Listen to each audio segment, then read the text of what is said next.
And so just a little bit of background. I don't think these ladies need any introduction, but in case anyone wants to hear this, Aileen is the founder and managing partner of Cowboy Ventures. She's had many years of experience helping startups build products that customers love and helping companies scale. Prior to Cowboy, she worked at the venture firm Kleiner Perkins Caulfield and Byers. And she's also had operating roles at Gap, The North Face, Odwalla, and started her career at Morgan Stanley.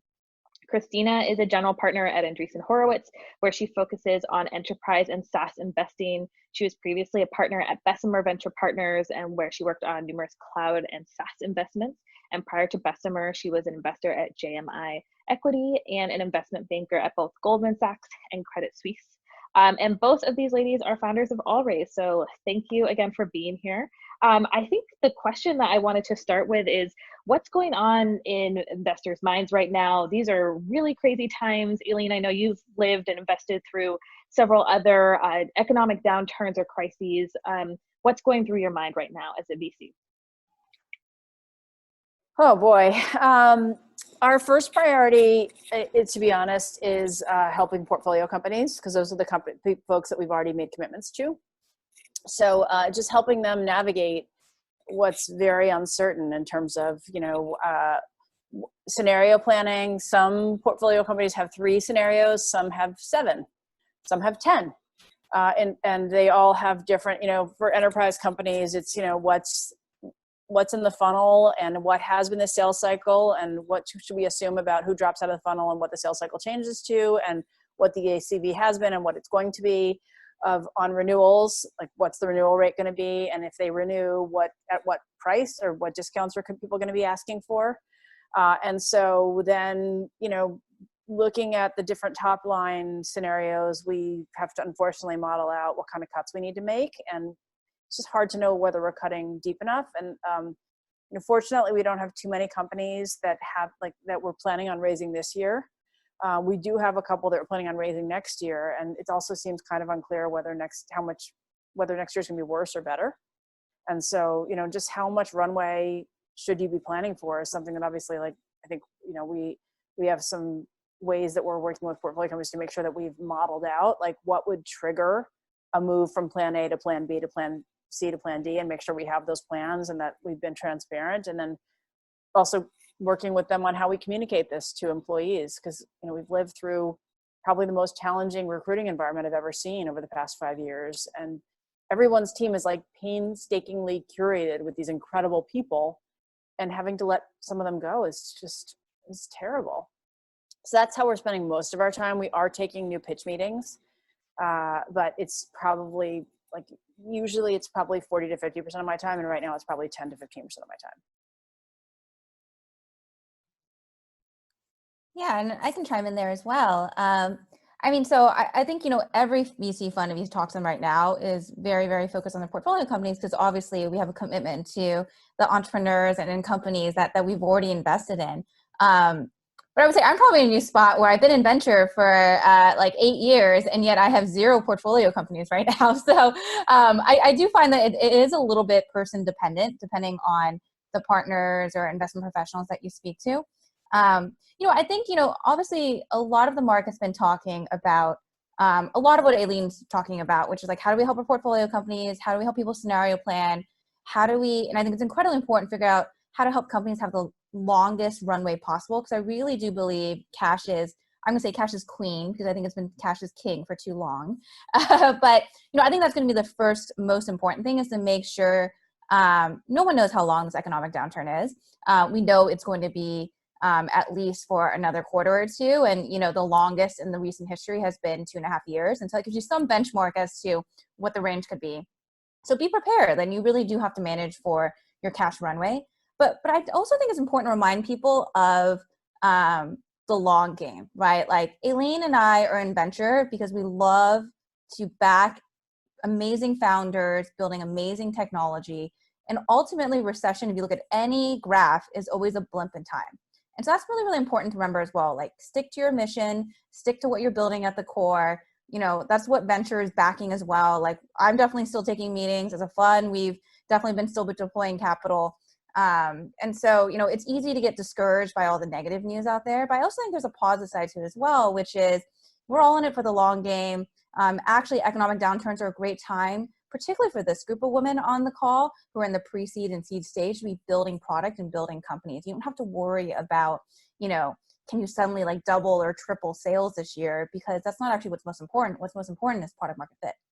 I totally agree with that. I mean, this is the time that most investors have been waiting for, is like the next year and a half, because the times when times are tougher are, I think, more positively formative on the company cultures, like the founders who are really in it for the commitment and the mission and to build a company for the long term. Like, these companies get built during these times. So I totally agree. I think it's actually going to be really good for company building over the next 2 years. So, and we got a lot of people who were either in the midst of raising when this all hit, or like were planning to raise starting this time because they started seeing their product market fit. What's kind of your advice to them? Do you have, like, Kristina, you talked about how you're still deploying capital right now, your firm is.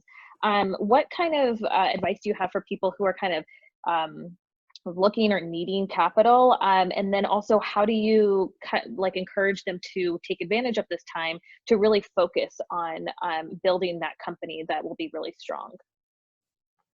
Yeah, so I would say, if you look at history, for example, if you look at like the 08, 09 timeframe, what's interesting is that the seed and angel stage actually grew the number of deals that got done during that time period, while the later stages actually declined.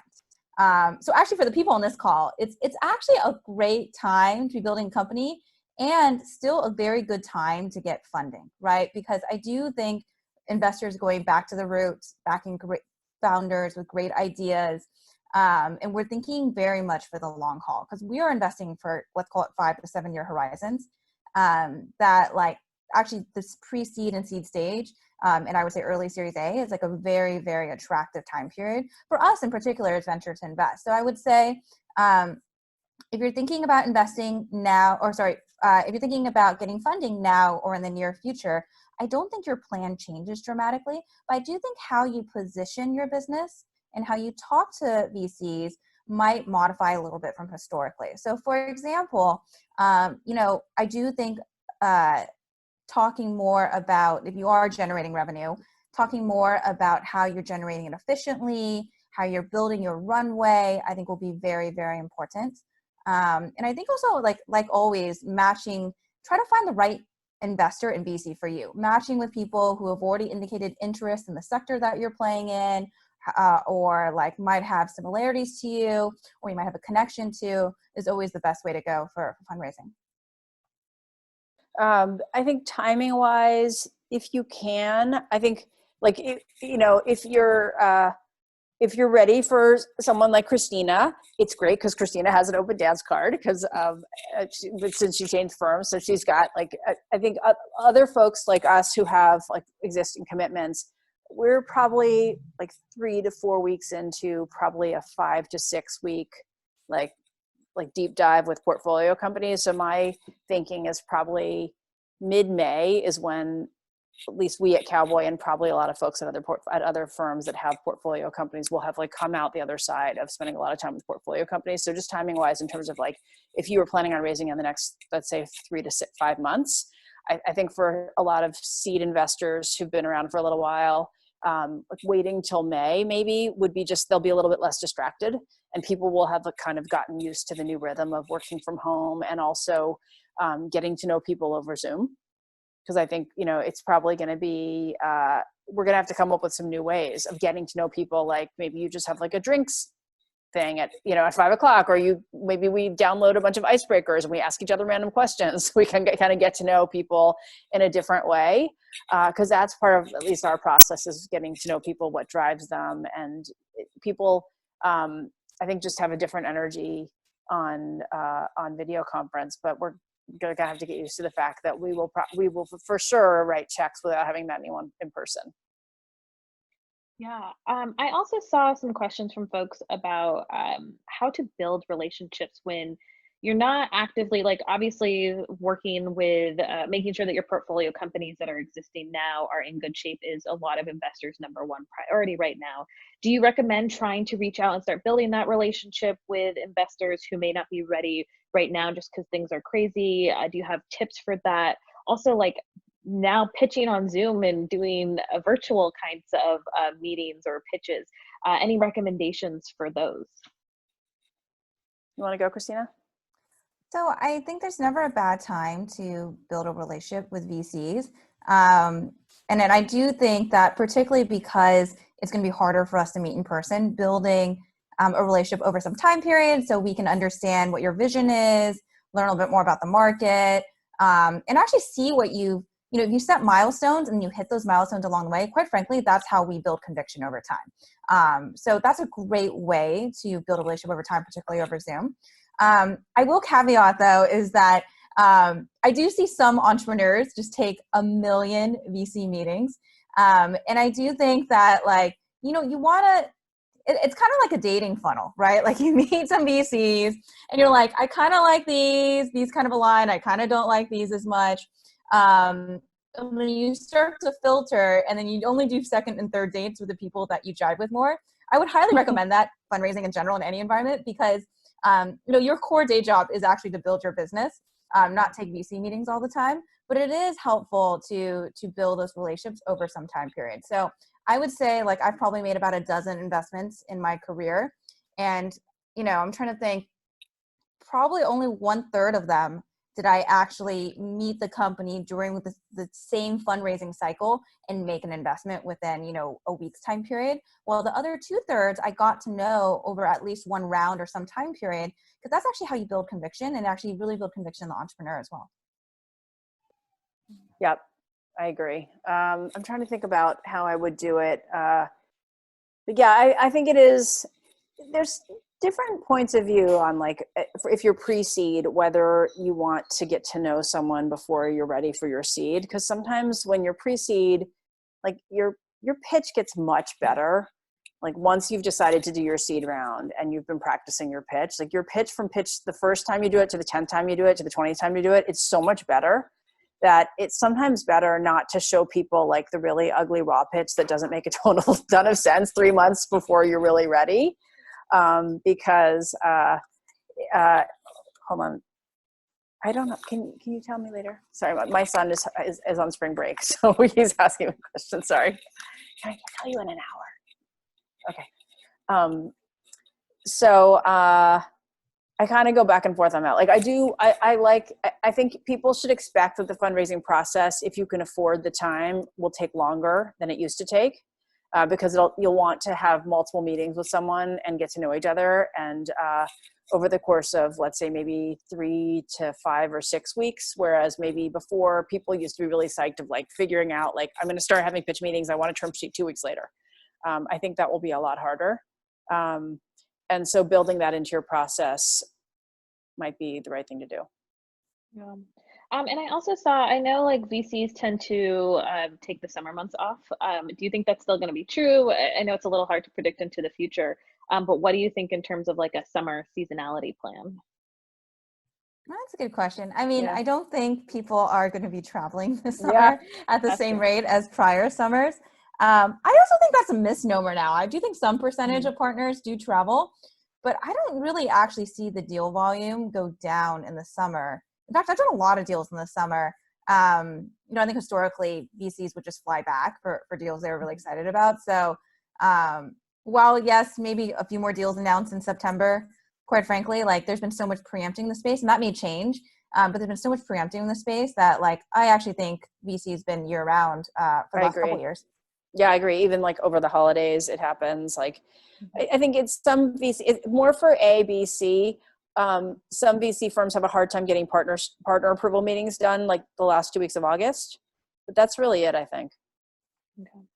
And then moving a little bit into focusing specifically on enterprise and what you're seeing in trends, can you speak a little bit about if anything has changed over the last few weeks? I guess with COVID, it feels like a lifetime.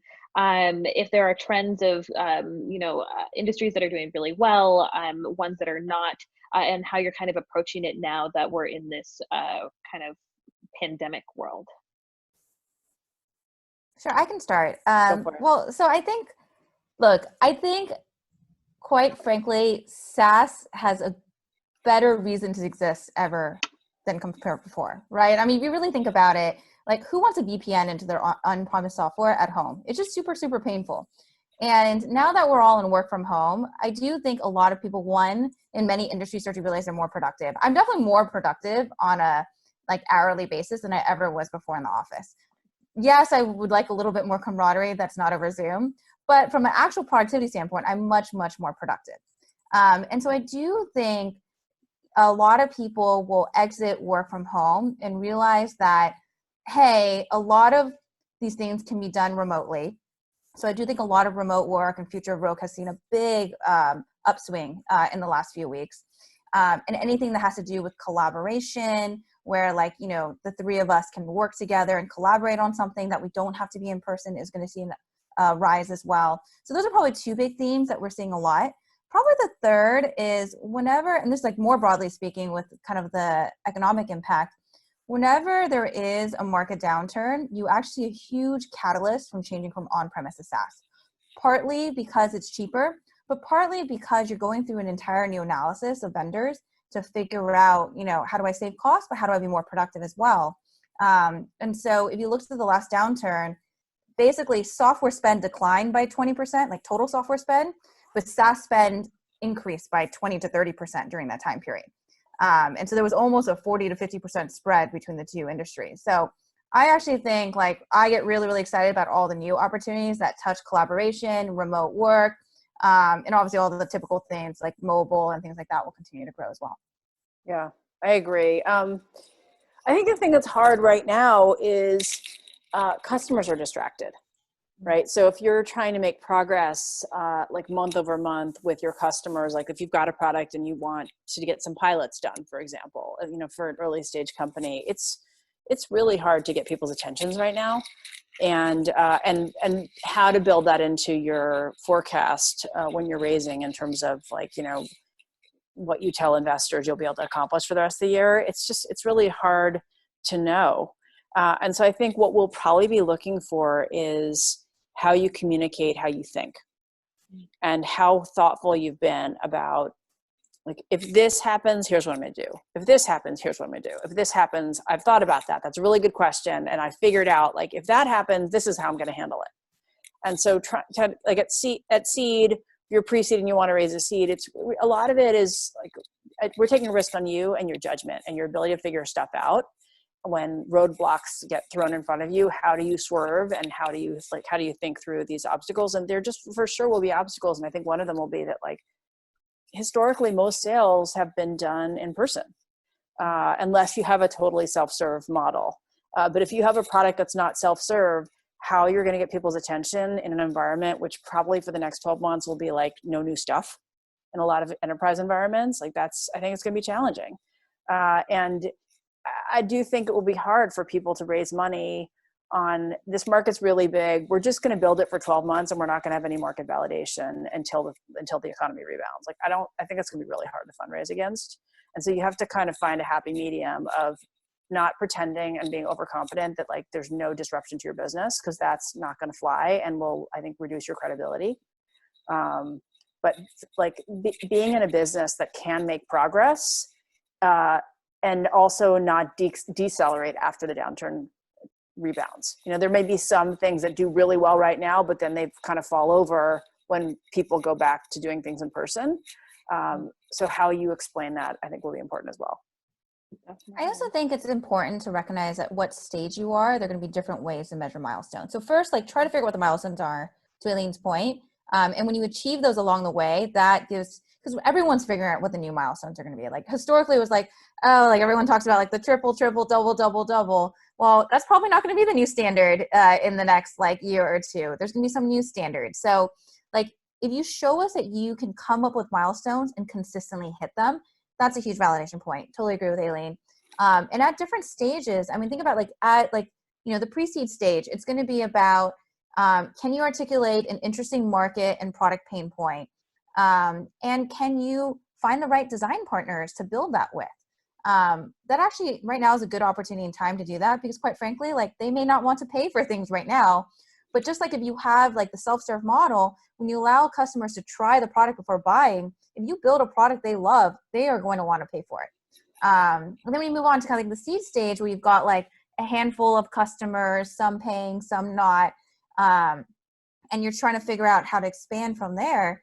I mean, I think what we're going to be looking for, and other people are going to be looking for, is can those customers tell us that your product is 10x better than the alternative?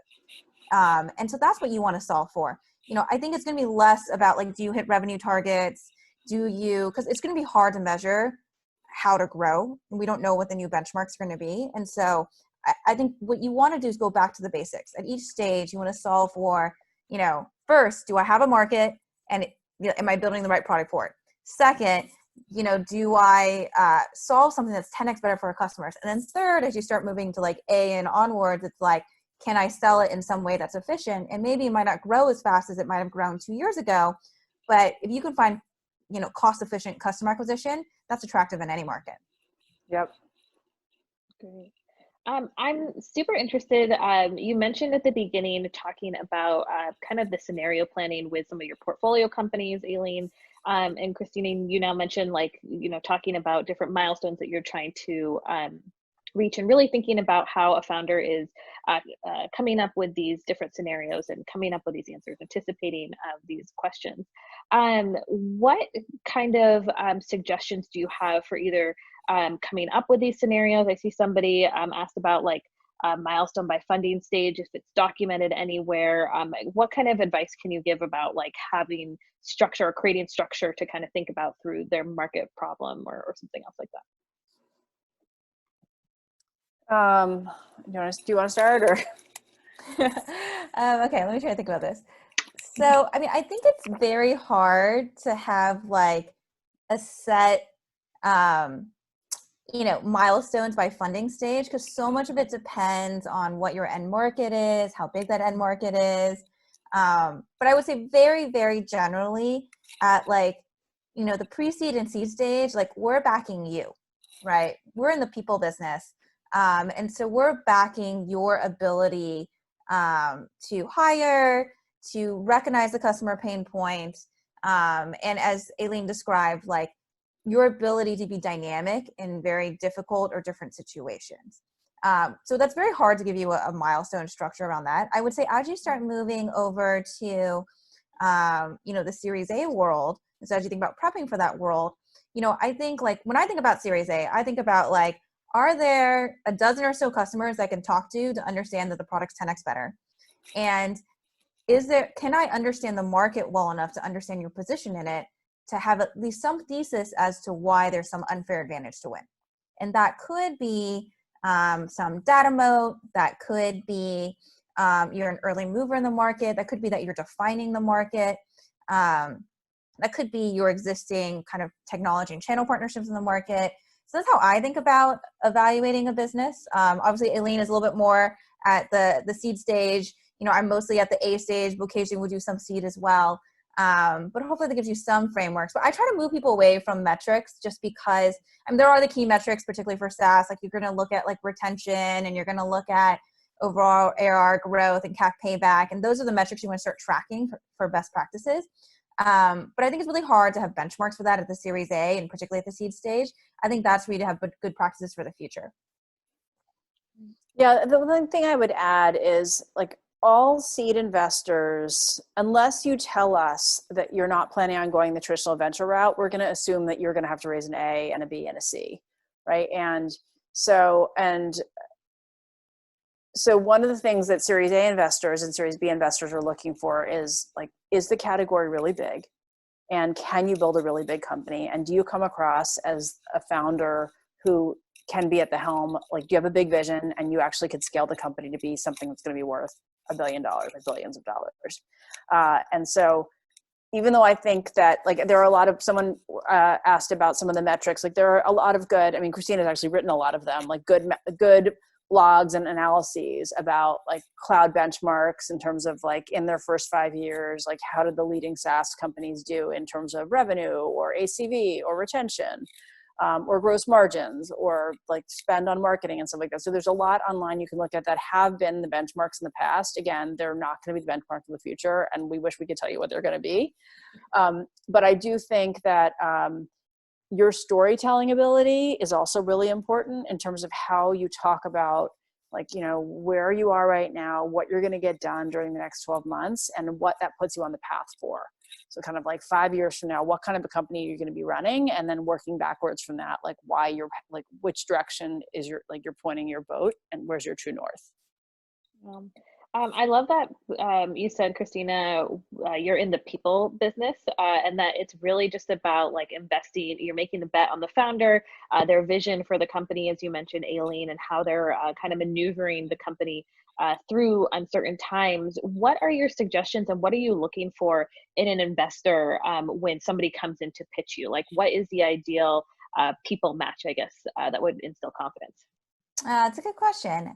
So I would say, look, I don't have like, I know some people say, I really love second time founders. And then some people say, I really like scrappy founders.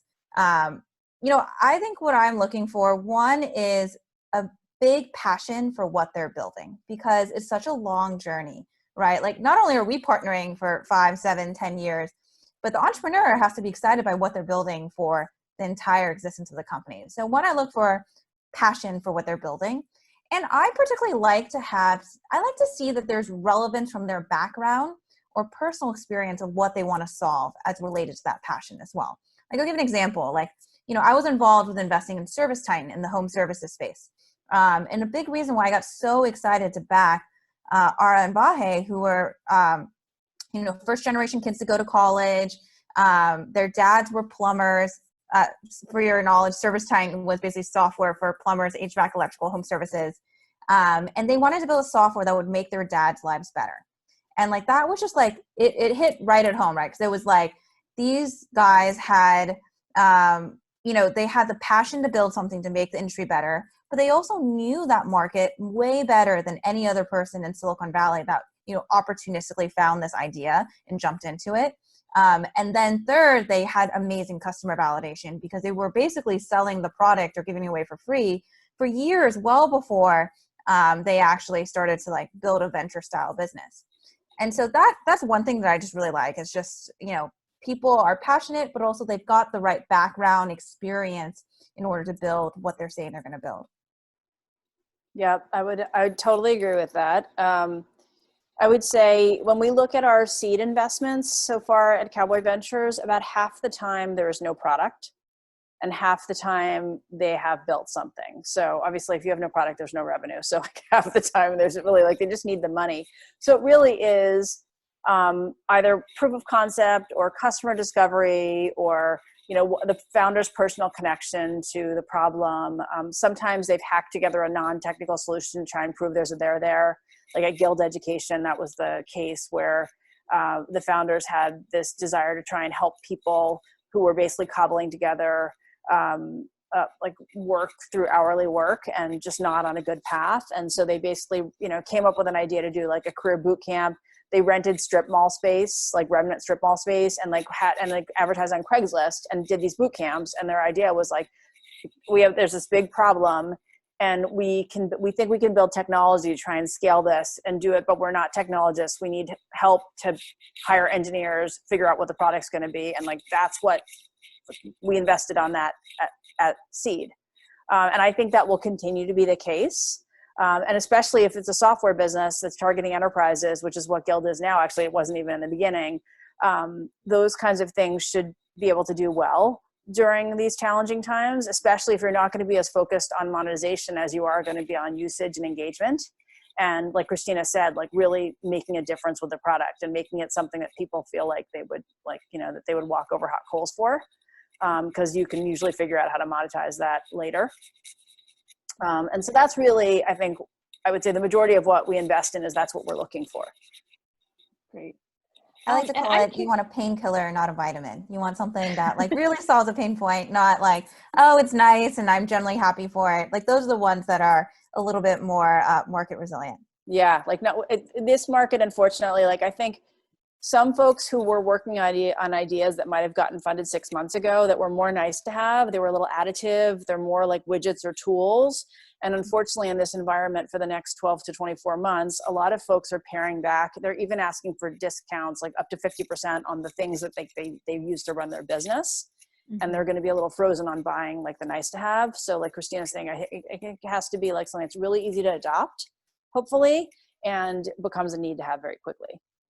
Definitely. Aileen, I'm interested also in hearing about your previous experience working and investing through the previous downturns, and whether you see correlations here or similarities. Is it just completely novel and different?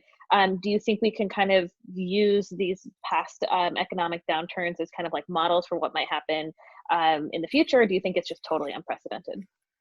So I actually, during the last downturn, I was actually a venture-backed CEO. Okay. So I had been I was at Kleiner, and we had a kind of somewhat struggling portfolio company that was in the ad sales business. And the founders asked me to come in and help out. So I wound up being the CEO of that company for 2 years. And so we raised we're very fortunate because we raised a really big Series B in 2007. And then the downturn hit, we had to lay off half the company. And we really cut it down to the bone. And then we wound up actually acquiring two of our closest competitors because I think we had been maybe a little bit more, we both had started out with more cash and we used it more wisely. And that's another thing that can happen if you're lucky and smart in these environments, is like it thins out. It gets a lot less competitive in terms of like, there's just like people who get washed out of business, unfortunately. Then I went back to Kleiner probably a year after the recession. There's a lot of stuff that actually was started during those years, obviously, like Airbnb, things that actually were like Groupon really kind of got built during that period of time. Flash sales, like things that help people be more cost effective, or things that people were more price sensitive. But I do think like that's, some of the biggest companies and the most respected companies in tech were started or like kind of early stage formed at that time. Yeah. I'm also wondering if you can speak a little bit to the scenario where folks might have been in the midst of fundraising and maybe had some commitments, like preliminary commitments. And now that things have happened in this world, maybe they're not getting as much traction. Kind of your advice for those folks now: should they continue trying to get that fundraising round closed? Should they kind of transition and just really focus on the company? What would be your advice to them? Well, first off, if a firm gave you commitments and then backed off, I'm very sorry. They should not be representative of the VC industry. And quite frankly, that's something that I just hate hearing about, because it's completely not fair to you and the entrepreneur, everyone involved. And so I really hope those are far and few between, because it's just really not fair. If it does really happen to you where you thought you had commitments and you're no longer around, I think you just have to take a step back and figure out what's most pragmatic for you. So I think it all comes down to how much cash you have left and how much runway you have left. If you've got decent runway left, might be better to pause for a little bit and come back to the markets to see, what the options are in a couple months. Because I do think, as Aileen described, a lot of people are distracted right now. And you have a chance to set new milestones, show people how you do go into those milestones. And those are great new data points. If you don't have that option, then I would persist through. But then it comes down to like, where can you be flexible? If the ultimate goal is to build your business and survival is the most important, you might not get maybe the terms you originally wanted, or, might not be the exact partner that you originally had foreseen. But then, honestly, like in the end, it's all about survival. And to Aileen's point, the market thins out. A lot of people don't quite make it. And it's actually a huge opportunity for the people who make it all the way through to the other end. Less competition, your customers are growing, you grow more quickly, you get advantage in terms of hiring for talent. It's a great spot to be in. So I'd say do what you can and get capital whenever you can. I would just add, we have not fixed this problem yet. Fundraising is really inefficient. And I'm hoping that at All Raise will be helpful in some way and being able to create a little bit more transparency about like who you should call if you're looking to raise money for what kind of a company and who's actually open for business and is consistent about like following up, because it's really opaque. Like, you know, if you're on a short fuse and you need to raise money, like how to go get that money and who's going to be a good fit, it's super inefficient. So if you don't have a ton of time, just qualify people as much as you can up front in terms of like, you know, are you really writing checks right now? Have you invested in a company like this? Or, you know, like what's your process? How do you make decisions? And try and like, you know, not spend a lot of time with people who are not going to close. It's just like a sales process, right? Where you can kind of call on accounts who seem like they're going to close and never do. And just trying to save yourself time to try and really focus on the accounts that could close. But it's partially, I think, one of the reasons why companies that survive this period wind up being so awesome is because the founders are just so freaking scrappy. You know, they just have to figure so much stuff out. It's just much harder, but it will test you. And I think if you come out the other side, you'll be so much stronger. Definitely. And I saw we're going to move to questions if folks want to keep dropping them in the Q&A shortly. But I'm also curious about your advice around bridge or seed extension rounds and strategy around that. Would you recommend it? Would you not recommend it if somebody's really in a bind? And can you speak a little bit to that? We're in the process of we just closed a seed extension and we're in the process of evaluating another one. So just because folks were planning on, one company was in the middle of a Series A fundraise and it just seemed like it was not going to get close. Like just, everyone was so distracted. And the other one has a year of runway and would like to make some more hires, which would probably make it 9 months of runway. And so they've said like, hey, we feel like we'd like to raise a seed extension. And to be honest, like we're not quite sure how to price it. And so that's the thing that we have to figure out with the founders is like, because valuations are probably going to be different than they were 6 months ago or a year ago. And Kristina can probably talk to, I mean, other things is like people who are Series A, Series B, folks are being opportunistic about actually a lot of them have a shopping list of companies that they've kind of been watching from afar and they try and see if they can give them some more cash now. That's my sense. Yeah, I mean, I think everything that Aileen said is right. You know, I think, I feel like seed extension always has this like negative connotation to it. It actually isn't really a negative. I just think that like, there's been a new stage that is formed, right? Like you fund a company, like Aileen will fund a company, which is maybe half of them are ideas and a great founder, and the other half of them are ideas, great founder, and a little bit of product. And it just takes a little bit more now to have enough proof points for the Series A because the check sizes for the Series A's have gone up. Like before, Series A used to be $5 million, but now, you know, and these are all just labels. Now a Series A is $10 million. And do you think so that'll to stay get the same? Like a year from now, they'll be 10, like, or 6 months from now, they'll still be $10 million because the funds are a lot bigger now, so they'll stay the same. I do think Series A's will still traditionally be, let's say, $10 million. But if you look at historical, like if you look at like the 08-09 time period, like on average, like the round sizes declined for the same stage company, but the labeling may change all the time. And so one, I'd say like seed extension isn't a negative thing. You know, I do think valuation is going to be an interesting thing. You know, I would say for the most part, you know, whatever people consider the best companies or the hottest companies are still at similar valuations. They haven't quite been hit.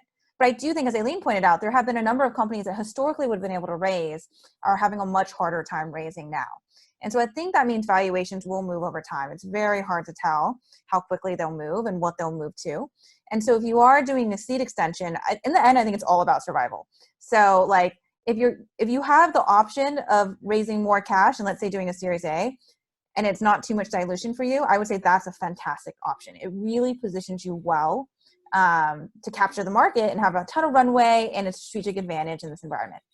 Yeah. If for whatever reason you can't, or the dilution doesn't make sense, or the trade-off doesn't make sense, a seed extension is a fantastic option because in the end, it's all about cash.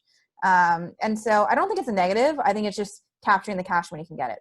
All right, I totally agree with that. And I would say if you're thinking about a seed extension, it also, I mean, it's great if your insiders want to do the whole thing, but it actually can be a good idea to go find someone else who has deep pockets to bring in to the fold, because let's say if this lasts even longer than we want it to, having another person who has like got more dry powder, who believes in your mission and vision, that you can layer on so that you can do another one, which again, like is not necessarily going to be a bad thing. It's just, it's good to have options and flexibility, because it's not clear how long it's going to last. Yeah, maybe said another way, as a Series A investor, I do not view seed extensions as a negative. So if you were deciding like, oh, I don't want to do a seed extension because it might be viewed as a negative because I didn't make it all the way to A, quite frankly, the vast majority of companies have seed extensions now. It's not considered negative at all. Thank you for clarifying that. I think that was super helpful. And I saw Min asked if your investment criteria has changed amid the pandemic. I mean, yeah, now we ask, how does this do during a pandemic? That's true. We never used to ask that before. I think that we've always looked at the same criteria, but perhaps before we might have stretched and believed a little bit more at what's possible. And I think today we want to make sure it's a viable business first. And so I do think you're going to see that happening. The criteria all stay the same. We're always looking at great founder, big market opportunity, have some thesis as to why you're going to win. But I do think that because it's so important to survive at this stage, we are looking at like how much of the business has been built out versus, believing entirely. Amy asked a question around, do you see any trends of seed rounds moving towards convertible notes versus price rounds? I don't. Most institutional seed folks that like us prefer equity rather than notes. But I just think that not that much has got, I mean, if you get all the newsletters that publish all the things that get announced every day, like the number of things that have gotten announced in the past 3 weeks, it's just not that many. So things have really slowed down quite a bit. So I think we don't have a lot of data points. Okay. And then I see some questions around startups that are especially hurt during this time. So in the travel or transportation space, what are your recommendations for those companies, those founders? Do you have any advice for them? To be honest, and this happened in the last downturn too, like some companies hibernated.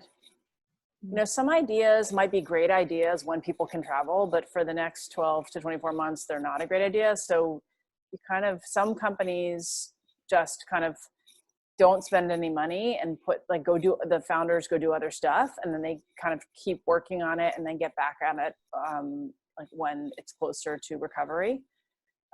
That's one strategy. Yeah, I mean, I would say, I do think some industry has been hit really hard and then very, very specifically related to a pandemic, because obviously some industry have been shut down. I think particularly for the people who are on this call at the pre-seed and seed stage, you have the opportunity to figure out if there are adjacent ways that you can deliver value without actually having to impact headcount as meaningful a way as bigger companies. So I think that actually is an advantage for yourself. Like, see if there are ways you can provide adjacent opportunities that aren't meaningfully different from your core value, so that you can still grow and learn in the way that you expected to do originally. I do agree some businesses do shut down or furlough employees for some time period. That is definitely an option. And I would say, I would say like try to see where else you can deliver value. And by the way, like it's also very hard to know like how things are going to revert back to. And so don't, if let's say you hypothetically were in travel and then you just tried dramatically to switch to another industry, I don't know if I would necessarily recommend that, because that wasn't the original core value prop you want to deliver, unless there's something about the product that translates really well to another industry. Yeah, I wouldn't say don't give up your initial dream or value prop, because recessions are temporary. Yeah, I agree with that. Like, don't run down a path that you're not passionate about if you can avoid it. I did hear a story about another all-raise VC lady who had a portfolio company that was selling, I think, like cashmere sweaters, and they pivoted into face masks, and they got like a $25 million order. So they're basically going to be cash flow positive, and then they'll just take that and put it in the bank. And then I guess when they've sold all the face masks, they'll figure out what they're going to do next. I don't know. But putting, to something that, it'll be interesting to see, like, if you have to fundraise for it afterwards, right? Like, does the pivot lead, is it a temporary thing, or is it actually leading you down a new road? And so that's something people obviously have to figure out. Yeah. On the flip side, what are your recommendations to folks who are really thriving during this time, who have cash flow, and they're really doing well? Do you think that they should start looking at fundraising to take advantage of this time? Should they just keep focusing on the company? What do you think there? I think if your market is doing well right now, honestly, like one of the huge advantages right now is you're going to get the best talent in the industry. And so if you need talent right now is actually a great time to hire. There's been a lot of people who just were in unfortunate circumstances. And I think you could take advantage of that a little bit and continue to build and grow. But I would play it kind of month by month and quarter by quarter, because it's just so hard to know. Like, some businesses are getting a boom and tailwind from the current COVID dynamics. But we're not going to be in work from home forever. And so there is a little bit of, I think Aileen described a little bit of artificial demand in some categories. Mm-hmm. And so be sure to understand what the demand nature is before you go crazy in one direction. But I do think it's a great opportunity for you to potentially hire great talent. And like, if you can get more capital at a valuation that you're happy with, honestly, I think it's a great move regardless. So I wouldn't go through cycles and cycles of fundraising. If you don't think it's converting fast enough, I wouldn't spend the time. But if you can get more capital, I would do it. Yeah, agreed. Awesome. And then I see a question around this idea of the VC founder interactions and the trust that you kind of build in the relationship. Would you say that it takes longer for a relationship with a warm intro versus a cold intro? And like, how many times, like, I know it's kind of hard to quantify, like how many times you need to like meet to have this strong relationship, but just any kind of like guidance around the amount of effort that people should be putting forth. Aileen, you want to try that one?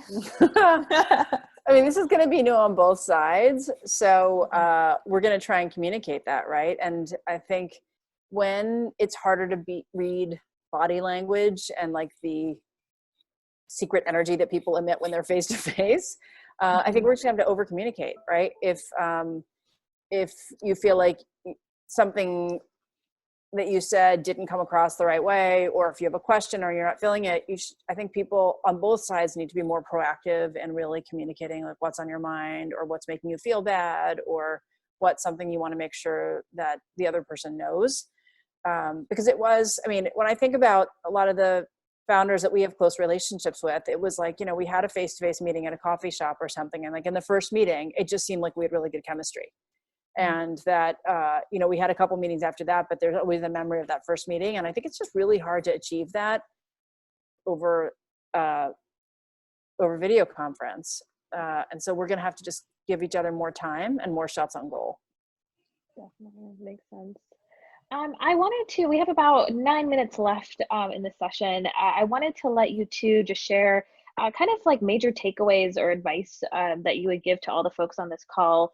What do you kind of like, can you leave us on any cautionary advice, and then maybe leaving one good or like kind of visionary thought, so it's a little bit uplifting during this crazy time?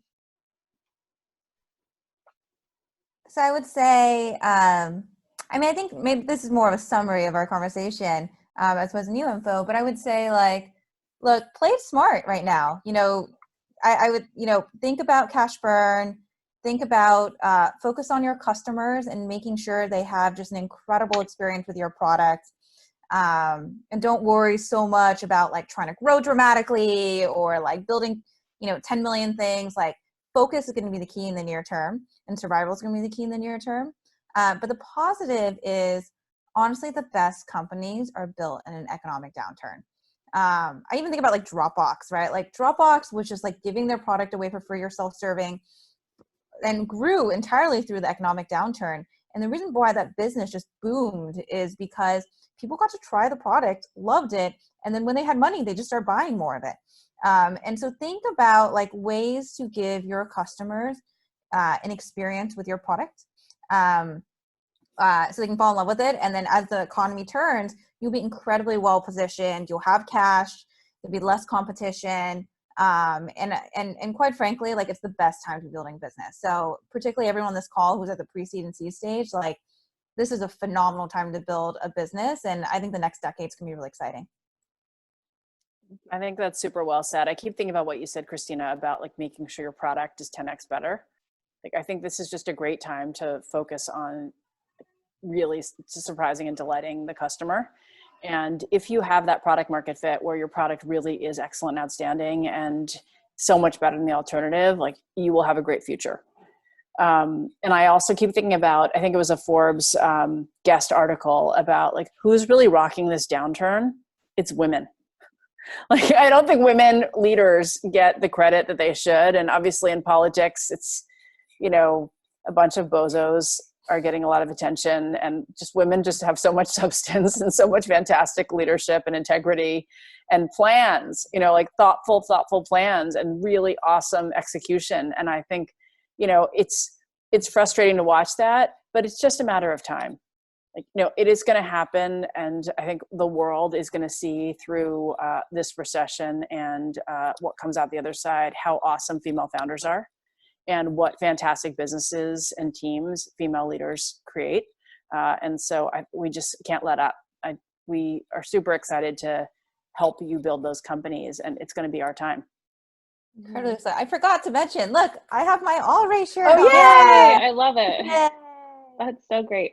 I joined the All Raise in September, and like, one of the things that has really struck me is how lean a lot of these female founders run their company. And now it seems like the perfect time to be super lean because you already are prepared for this. So it seems like we've been testing and practicing for this moment. It's going to get rough, I think, but as you said, Aileen, like, it's the time, and I see so many great things coming out of this. And just providing the support. So thank you again for being on the call. I think this was super helpful, and really appreciate it. Thank you. Thanks for having us. This was so much fun. Yeah, so fun. Thank you. Thanks, everyone. We'll see you. Oh, and soon. again, congratulations to Aileen for making the minus list. Oh, gosh. Yeah. Thank you, Kristina. That was really exciting. You deserve all the congratulations for that. I'm so happy for you. Oh, thank you. Thank you.